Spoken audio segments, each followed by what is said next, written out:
everyone, it's Amy here and welcome back to my channel. Today I'm excited to share with you guys my review and some swatches of the new L'Oreal Glam Bronze Bronzer.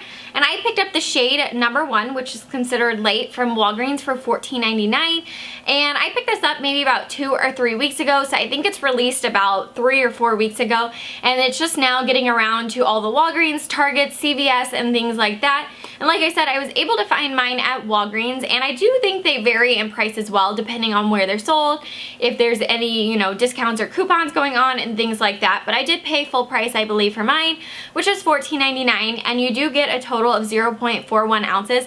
And this bronzer looks huge, you guys. Like, it looks ginormous in size, but I started looking throughout my collection, and it's not like so huge where it's like double the size of your average bronzer. I'd say most of my bronzers are around like 0.35 ounces, so it's not like it's crazy big and you're getting this huge deal, but it is probably about half the price of your average bronzer you would find at like Sephora or Ulta. I'd say most of my bronzers are like between $28 and maybe $35 or $38 for some of those higher end brands from like Tarte and Makeup Forever and things like that.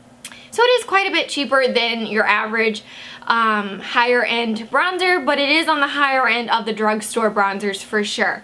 So like I said, I did get the shade 01, which is light. There are a total of 3 different shades in the collection. There's this light shade, there's a medium, and a darker shade.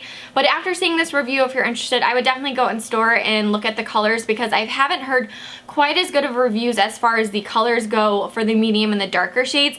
People have been saying that they're a little bit funky, or like they're not the right kind of undertone and things like that, or they pull a weird undertone. So if you're interested, I would definitely just go check them out or buy them from a store where you'll be able to exchange or return if the color doesn't work out for you. But as far as the formula goes, I actually really enjoy this product. It's really smooth and velvety. It's not a matte bronzer. There is a little bit of sparkles and sheen in it.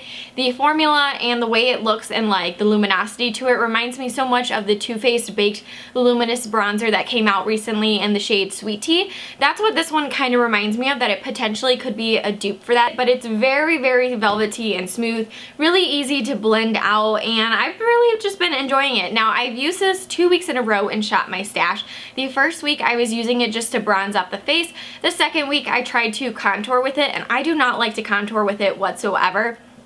When I was contouring with it, I found that it was just almost too muddy on my face, and it just didn't look right. So it definitely performs much better as a bronzer, just bronzing up the face. And the brush that I like to use it with is the Morphe 527. I really like the way it picked it up and just kind of dispersed it on my face, and I would just kind of bronze up the face, and it looked really natural, and it gave you just a little bit of a sheen. So I really did like that. So here's what it looks like up close. You can see it's got a little bit of a sheen and luminosity with those finely milled little gold sparkles.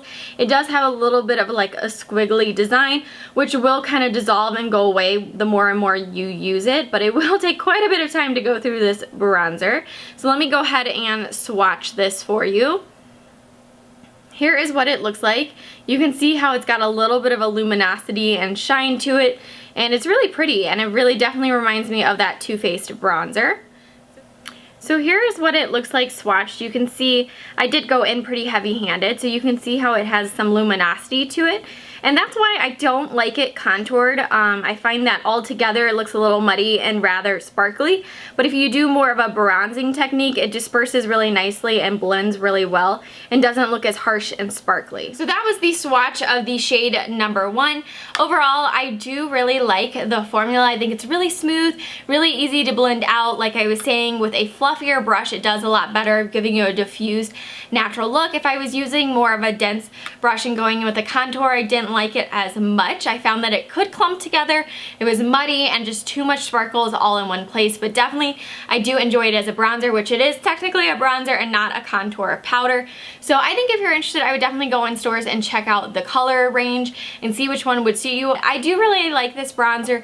It's really smooth, velvety, easy to blend out. So my only complaint, if I had to have one, was the fact that it is really big, which having all this product is really nice, but I think I would have rathered a smaller size and a thicker size versus more spread out. It just takes up a lot more space in my collection, and I do think $14.99 is definitely on the higher end of the drugstore range. It's nice that it's about half the price of some of the more luxury end ones from Sephora and Ulta, but I do think it is on the higher end of the drugstore. Overall, I'm happy with this purchase, and I hope you guys enjoyed this quick little review and swatch video of the new L'Oreal Glam Bronze Bronzer. If you did, give this video a thumbs up, and don't forget to subscribe so you can stay tuned to all my upcoming videos, and I will see you guys very soon. Bye!